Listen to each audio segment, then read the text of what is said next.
The drip was already moving, steady, quiet. The way death moves when it doesn't want to be noticed. 11:47 p.m. Mercy Ridge Private Medical Facility, 4th floor. A room that didn't exist on any official hospital log. And inside it, Cheon Teo, the man who controlled 3 ports, 2 politicians, and every gram of product moving through the eastern seaboard's underground. The man rival syndicates mentioned in whispers, if they mentioned him at all. 6 armed guards outside his door, a private surgeon who'd been paid enough to forget everything he'd seen tonight. Untouchable. Feared. Dominant. Except right now, he was unconscious, stitched up, sedated, and completely at the mercy of whatever was feeding into his arm through a clear plastic line. Nobody in that corridor knew the line had been tampered with. Nobody except her. Leora Gaines had been on shift for 9 hours. She hadn't asked for room 412. She hadn't asked for any of this. She was a third-shift nurse in worn-down scrubs, running on 2 hours of sleep and the kind of quiet exhaustion that makes the body move on muscle memory alone. Low status. Invisible. Exactly the kind of woman powerful men look through. But Leora saw things. She always had. She stepped into the room for a routine check. Vitals, IV bag, chart, standard, 30 seconds, maybe less. She initialed the clipboard, glanced at the line, and stopped. The secondary port, the small access point built into the IV tubing for adding medication directly into the drip. The seal was cracked. She hadn't touched it. She leaned closer, tilted the line toward the light above the bed. There. Barely visible. A faint discoloration in the fluid inside the tube, not saline, not the post-surgical analgesic listed on the chart. Something else. Something thin, almost translucent, moving in the current of his drip. Moving toward him. Her mind ran the calculation in under 3 seconds. This wasn't a medical error. This was deliberate, and whatever had been introduced into that line, it was already circulating. She looked at the door. 6 armed men on the other side, who didn't know her name, and didn't care to. She looked at the monitor, his heart rate steady for now. She looked at the man in the bed, the most powerful criminal on the eastern seaboard, unconscious, helpless, dying by the drip. The room was completely silent. Nobody was coming. Nobody knew. Nobody. Except her. She is the only thing standing between this man and a death nobody will ever investigate. If she walks out of that room right now. He doesn't survive the night. Would you have stayed? Drop it in the comments. Because what she does next is something most people would never have the nerve to do. She grabbed the line with both hands and ripped it out. Clean, violent, decisive. Blood beaded instantly where the cannula tore free from his arm. The IV stand swayed. The disconnected tube swung loose, dripping discolored fluid onto the sterile floor, and the monitor alarm didn't hesitate. It screamed. Cheon Teo's eyes opened like a circuit completing. No gradual waking, no confusion.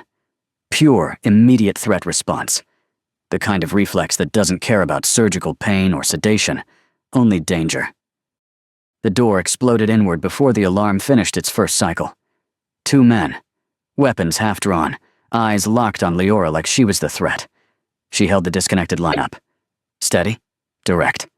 No hesitation. That line was poisoned. Whatever was introduced into this drip was already circulating. If I hadn't pulled it, he would be dead inside 20 minutes. The word poisoned didn't land softly. It detonated. But here's what nobody in that room expected. Cheon Teo didn't look at his guards. He looked at her.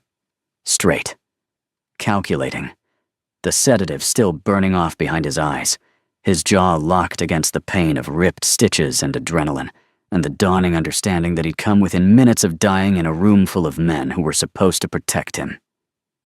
His voice, when it came, was quiet. That was worse than if he'd shouted. Who was in this room? 4 words. In Korean. Barely above a whisper. And both guards went completely still. Because that silence, That pause between his question and their non-answer was its own kind of confession. Nobody got past Cheon's men without clearance. Nobody accessed that room without someone on the inside knowing, which meant the threat wasn't outside. It was already in.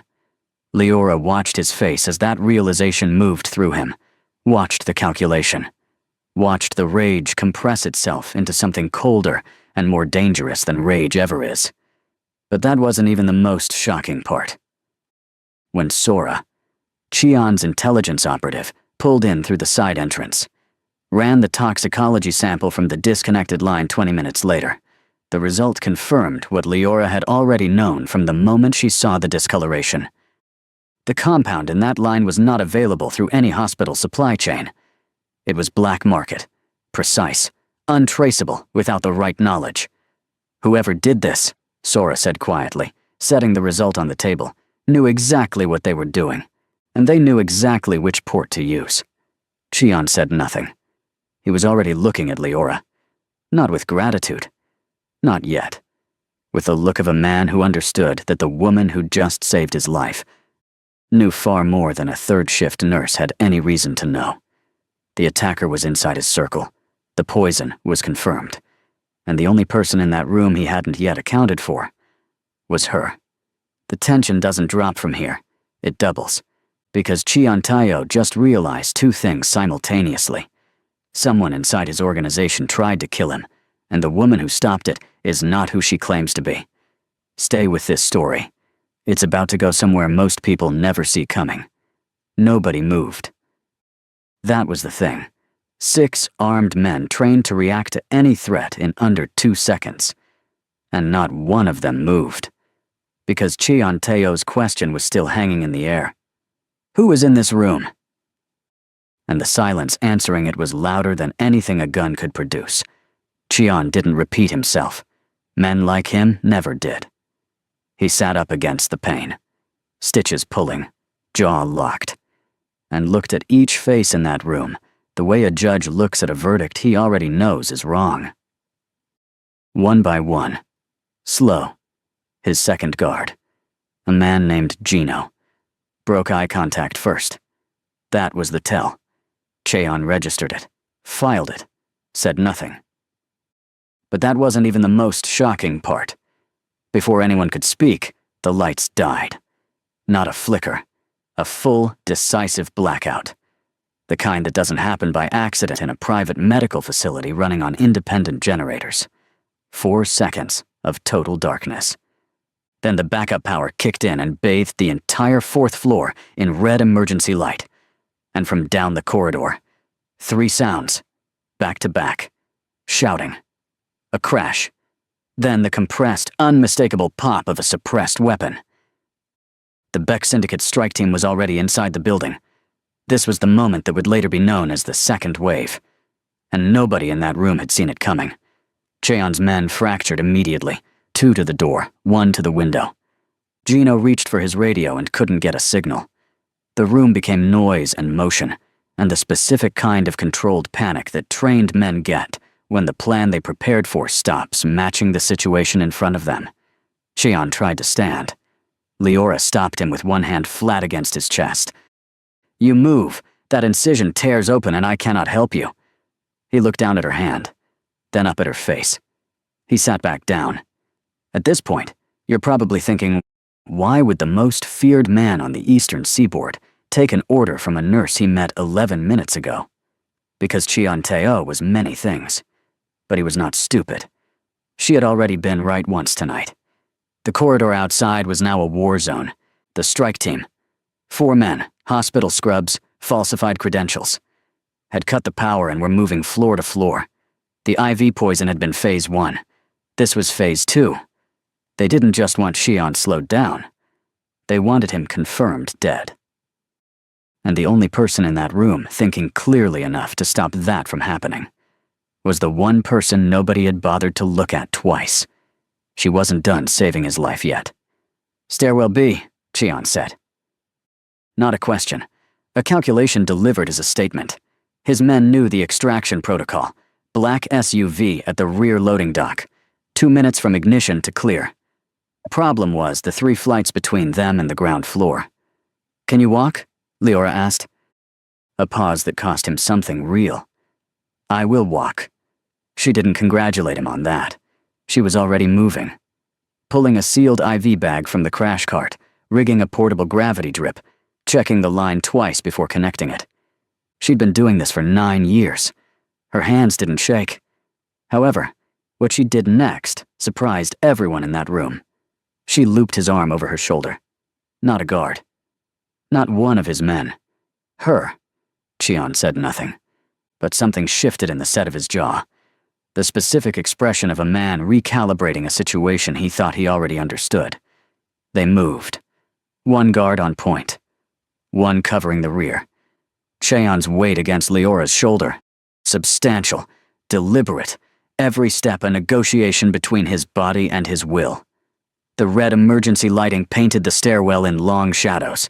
Above them, 2 floors up, the sounds of the strike team moving got closer. Too close. "Who poisoned the line?" Leora asked as they hit the second landing. "You already know. You've known since Gino broke eye contact." Cheon looked at her sharply. She'd seen that too. "My second," he said after a moment. Quiet. Final. Do-1. 15 years. I built this organization with him. How certain? Only he knew which room, which port, which shift. She absorbed that without slowing her pace. "I'm sorry," she said. And she meant it. Not for the crime boss, but for the human being processing the specific devastation of realizing the person standing closest to you has been measuring the distance to your throat for God knows how long. She knew that feeling. She knew it personally. But she didn't say that. Not yet. "You are not afraid," Cheon said. It came out less like an observation and more like a question he didn't know how to ask. "I'm terrified," Leora said. "I'm just better at terrified than most people." They hit the ground floor as the big team hit the third. 30 seconds between them and disaster. The black SUV was already at the loading dock. Engine running, doors open, Cheon's remaining men materializing from the shadows of the service corridor. Leora brought him to the vehicle door. He stopped, turned, and said the one word she hadn't prepared for. "Come." She had a choice to make in the next 5 seconds, and what she decided changed everything that followed. The safe house was quiet. Too quiet for a man who'd just survived 2 attempts on his life in 1 night. Cheon sat on the edge of a cot, jaw tight, watching Leora work. She'd already changed his dressing, started a clean IV, and documented his vitals on a notepad she'd pulled from her scrub pocket. All without being asked, all without hesitation.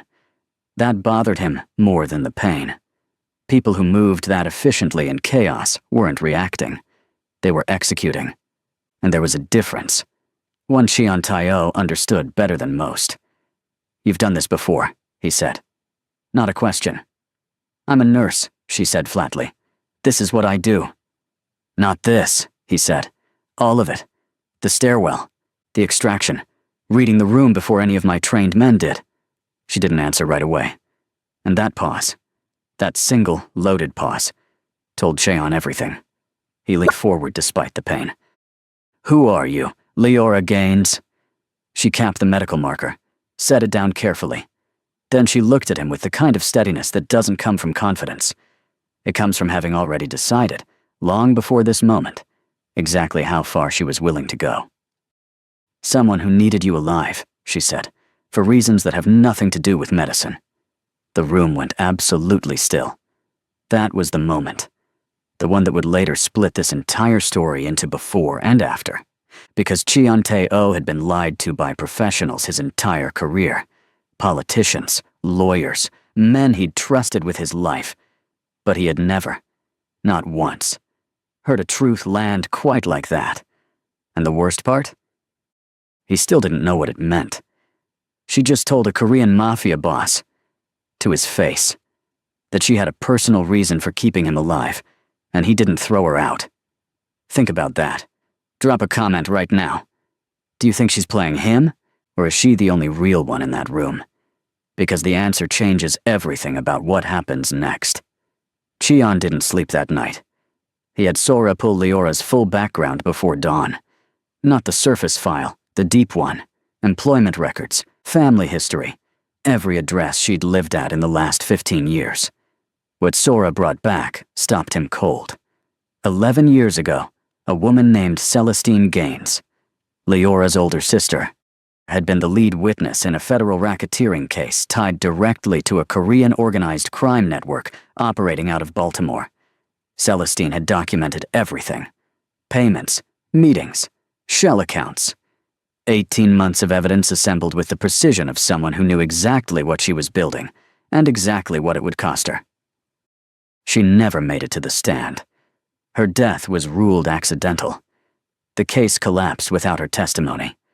And the man who benefited most from her silence, the man whose name appeared at the center of every transaction Celestine had ever documented, was Do-won Pak, Cheon's former second-in-command, the man who'd poisoned his IV line 12 hours ago.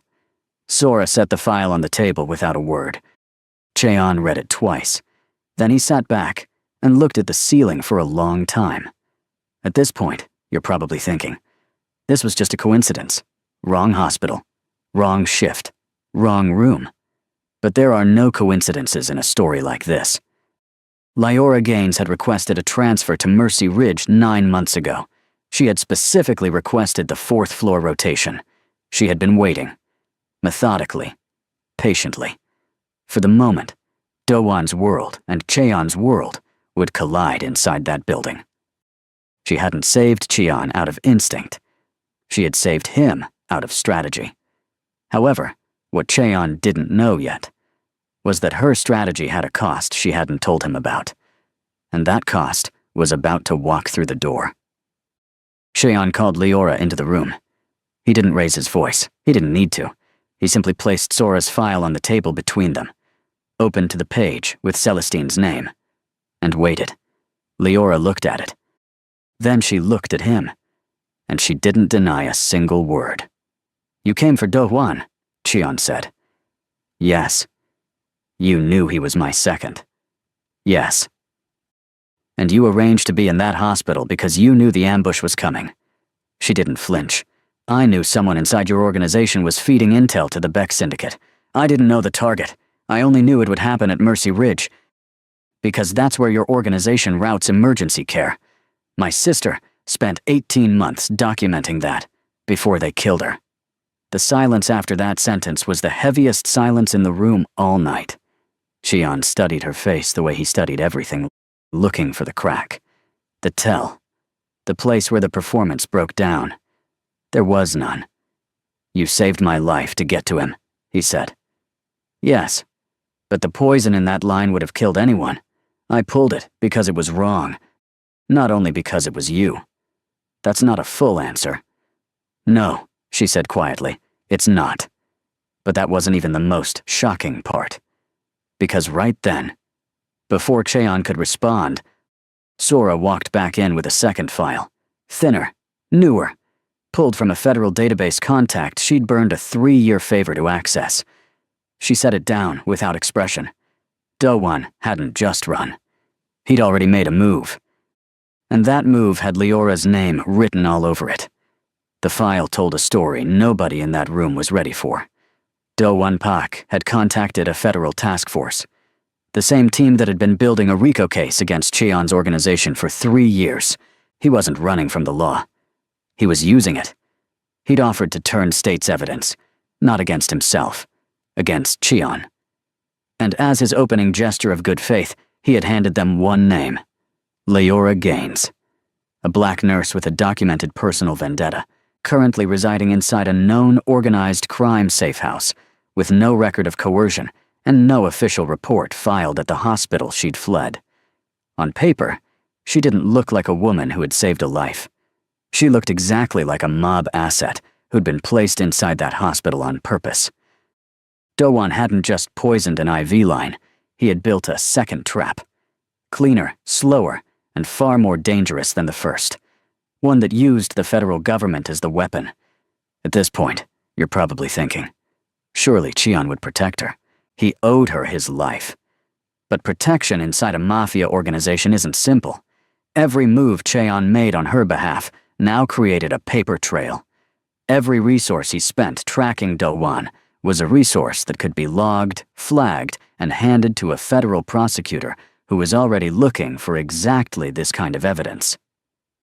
Do-won had learned from the best. He'd learned from Cheon himself. The room stayed quiet for a long time after Sora finished speaking. Then Leora set down the file, straightened, and said the one thing nobody expected. Then we move first, tonight. This was the moment the entire plan changed. And not everyone in that room was going to survive what came next. Moving first meant walking into the lion's den. Leora's plan was simple on the surface and dangerous underneath. She would reach out to Do-won directly, offer a meeting, let him believe the alliance between her and Cheon had fractured, that she was now operating alone, scared, and willing to deal. Cheon listened to the entire plan without interrupting. Then he said, "He won't believe you came alone." "He will," Leora said, "because he already thinks I'm an asset you're using. He doesn't know what I gave you. He thinks I'm expendable.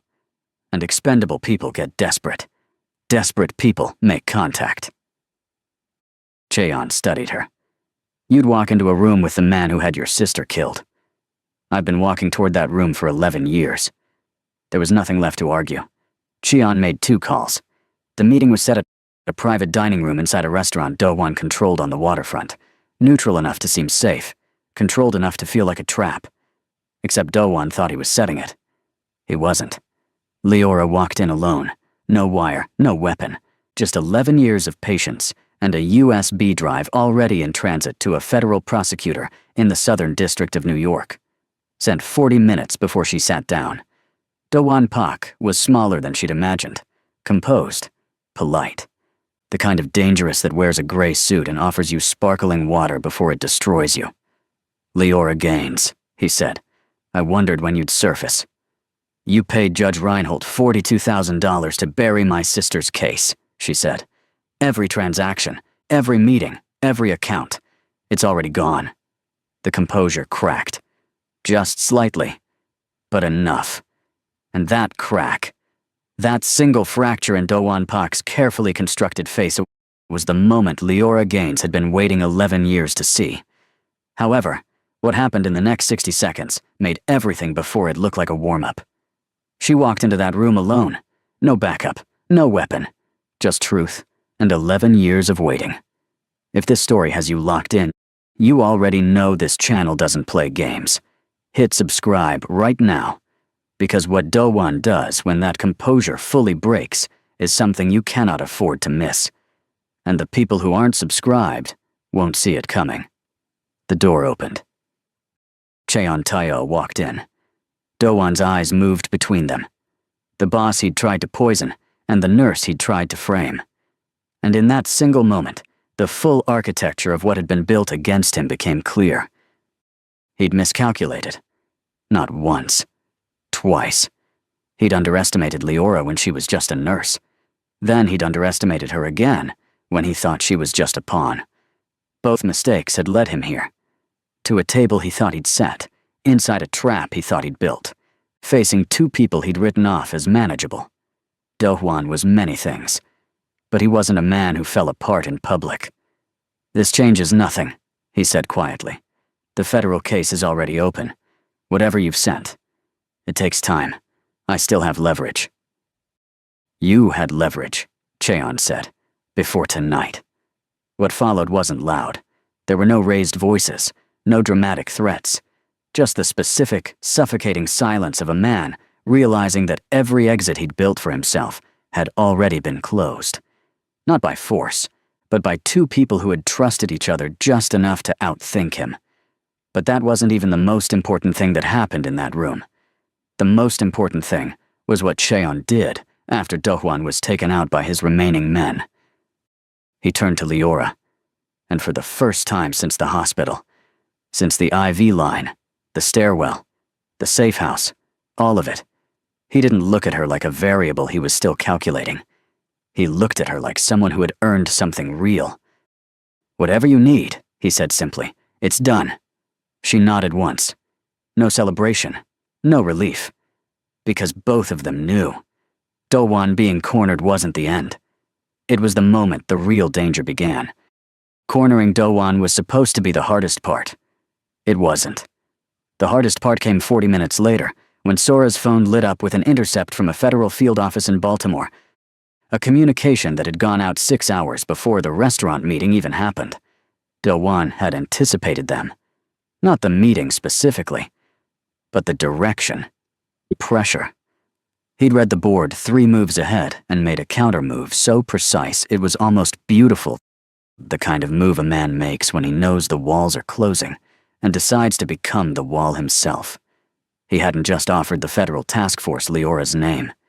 He'd given them something else. A location. A timestamp. Security footage from a parking structure 2 blocks from the safe house, showing Xi'an's vehicle on the night of the hospital extraction. That footage placed Xi'an outside a known federal surveillance zone at exactly the wrong time. And it placed Leora in the vehicle beside him. At this point, you're probably thinking the damage was already done, that the footage alone was enough to collapse everything they'd built. But that wasn't even the worst part.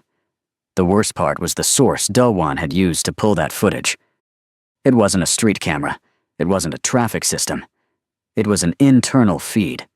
The kind only accessible through law enforcement channels or someone embedded deep enough inside Cheon's own network to know exactly which routes his vehicles used.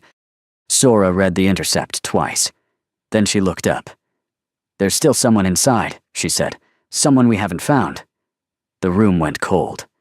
Because if that was true, everything they'd done since the hospital, every move, every conversation, every plan, had already been watched. Xi'an shut it down immediately. Every communication line, every contact, every scheduled exchange that wasn't already in motion. He pulled his remaining men into one room and told them 3 things: what he knew, what he suspected, and what happened to people who betrayed him twice. Nobody in that room moved. Nobody spoke. That silence was its own kind of answer. And Xi'an filed it. He turned to Leora. "How long before the federal prosecutor acts on what you sent?" 48 hours, she said. "Maybe less if the package lands the way it should." "And if Do-won's contact inside the task force buries it first?" She didn't hesitate. "Then we lose the legal angle completely. Everything Celestine built. Every transaction she documented. Gone. Buried inside federal procedure for years." This was the gamble that would later define everything. 48 hours standing between 11 years of work and the kind of institutional silence that swallows evidence whole and never gives it back. Xi'an stood up, moved to the window, stood there for a moment with his back to the room. Then he said, "I have the prosecutor who buried your sister's original case, and I have documentation of every payment she received to do it." Leora went completely still. "You've had that? This whole time?" "I acquired it 6 months ago. I didn't know what it connected to until Sora found the link." She stared at him. "And if you're thinking that revelation changed the temperature of the entire room, you'd be right. Because now they didn't just have Celestine's evidence. They had proof that the case had been deliberately destroyed. 2 weapons. 48 hours. 1 mole still breathing somewhere inside the operation. And no room left for a single mistake. They found the mole in the worst possible way. Not through surveillance, not through Sora's intercepts, not through anything as clean or controlled as investigation. They found him because he acted first. Gino, the guard who'd broken eye contact in room 412 the night everything started, had been inside Do-won's pocket for 14 months. Not for money, for protection.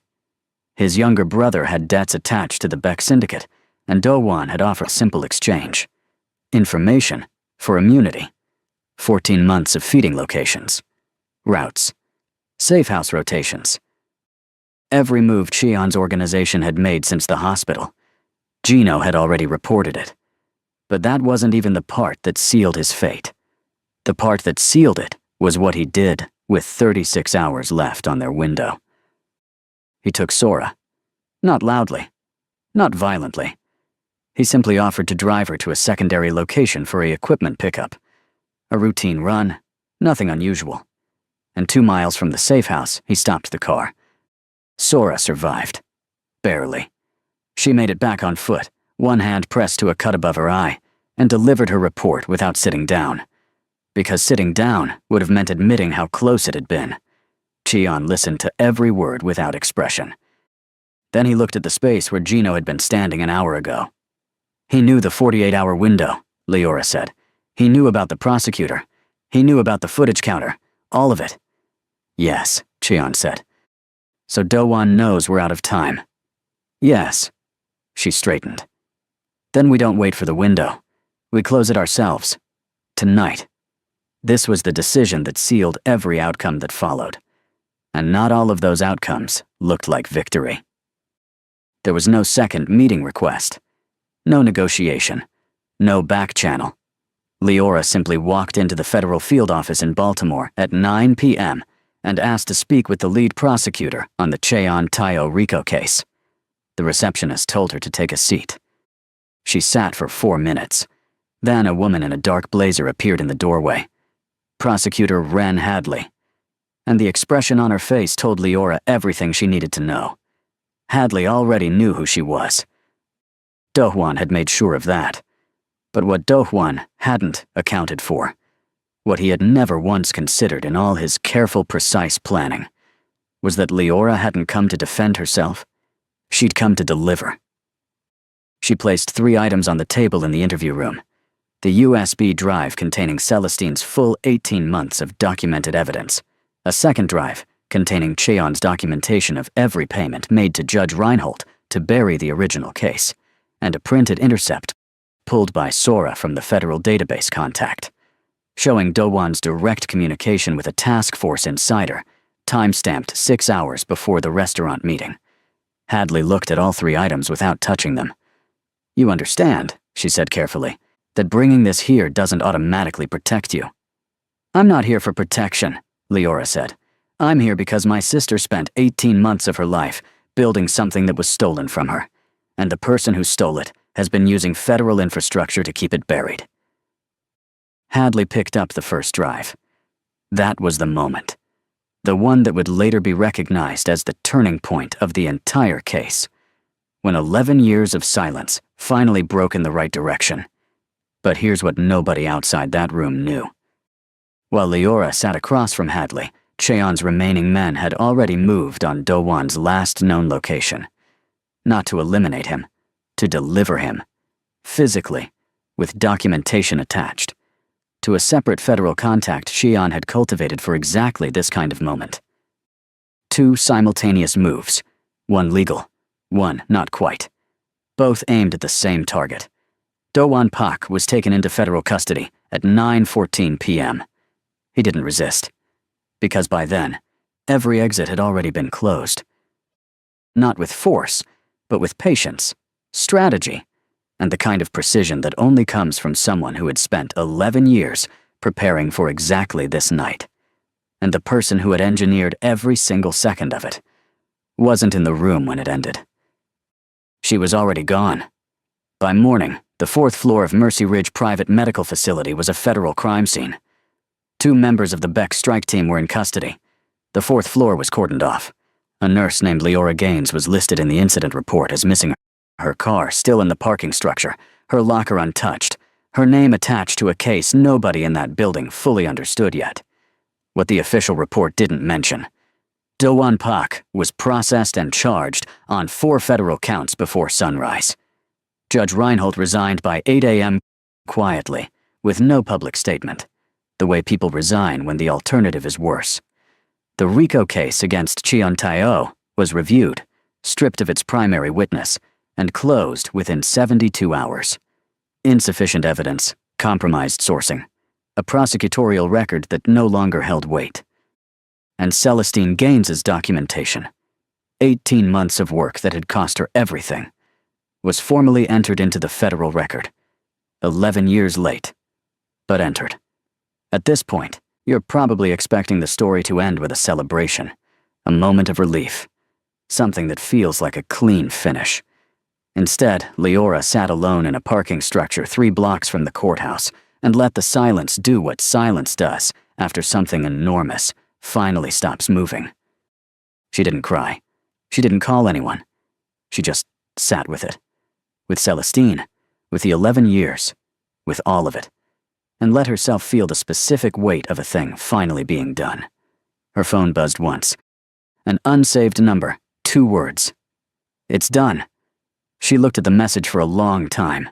Then she typed back 2 words of her own. I know. She started the car. She drove. And somewhere behind her, in a world built on power, fear, and the assumption that invisible people stay invisible, a woman nobody had ever bothered to look at twice had just rewritten every rule of that world. Not with a weapon, not with money, with patience, with truth, with the kind of nerve most people talk about but never actually find. Leora walked into that story as a third-shift nurse nobody looked at twice. And she walked out having dismantled a man who thought he was untouchable, freed her sister's truth, and made one of the most feared men alive say thank you. If this story hit something real in you, you already know what this channel is about. Subscribe right now. Because the next story makes this one look like the opening act, and the people who aren't here for it will hear about it from the ones who were.